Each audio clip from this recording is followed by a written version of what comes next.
என் உயிரிலும் மேலான ஆத்மபந்துக்களுக்கு எம்பெருமானை பிரார்த்தித்த ஆசீர்வாதம்.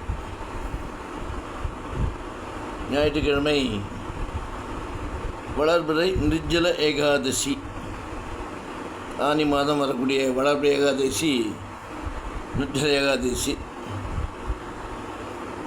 இது ரொம்ப விசேஷமான ஏகாதசி. நிர்ஜலம் அப்படின்னாலே தீர்த்தம் கூட சாப்பிடக்கூடாதுன்னு சொல்லுவாள்.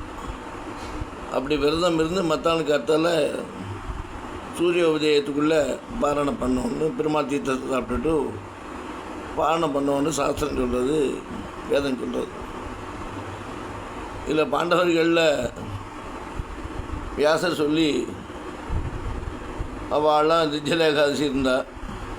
நகுலன் சகாதேவன் தர்மர்லாம். பீமன் சொன்னான்னா என்னால் முடியாப்பா, ஒரு வேளை கூட சாப்பிடாம இருந்தால் இல்லை வயல்லாம் பற்றி தெரியும், என்ன முடியாது சுவாமின்னு சொன்னாராம். அப்போ வியாசர் சிரிச்சுன்னு, உனக்கு நரகம் வேணுமா சொர்க்கம் வேணுமான்றதை நிர்ணயிச்சுக்கோப்பா. நரகன்னா நீ உன்னுடைய பிராணன் போனப்புறம் எமக்கிங்கர்கள் வந்து ஒன்று ஆயிடுச்சு போவா. சொர்க்கத்து போனான்னா நாராயண தூதர்கள் வந்து ஒன்று சௌகரியமாக ஆயிடுச்சு போவா. எது வேணுன்ற நினச்சிக்கோ அப்படின்னு சொல்லி வியாசர் சொல்கிறார். அதை கேட்டு பீமன் இந்த விரதத்தை அனுஷ்டித்து பயனடைந்தார்கள். மத்தான் வரக்கூடிய துவாதசி பாண்டவ துவாதசின்னு சொல்லுவாள். திங்கக்கிழமை அது சோமவாரம் விசேஷம் வேறு. அது மாதிரி அவள் அனுபவித்து அனுஷ்டித்த ஏகாதசி நாளைக்குன்னா ஞாயிற்றுக்கிழமை. அந்த ஏகாதசி நம்மளும் அனுஷ்டிப்போம். ஏன்னா டெய்லி சாப்பிட்டுங்க, அந்த உறுப்புகளுக்கு ஒரு நேரம் ரெஸ்ட்டு கொடுப்போமே.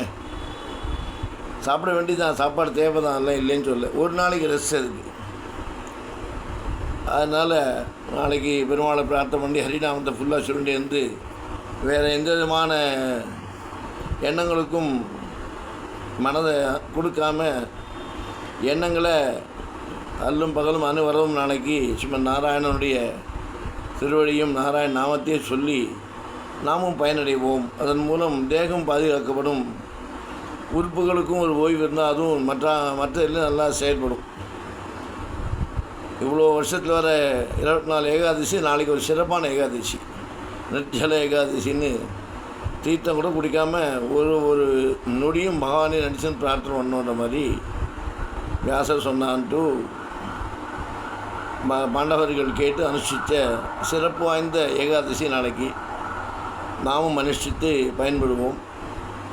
அதுக்கு முன்னாடி நாளைக்கு காத்தாலும் விஷ்ணு கோவிலில் போய் அவர் பெருமாளை துளசி ஒரு மரம் சாத்தி, இல்லை வெள்ளைப்பட்சமாக சாத்தி ஒரு நெய் தீபத்து போகணும், விசேஷம்.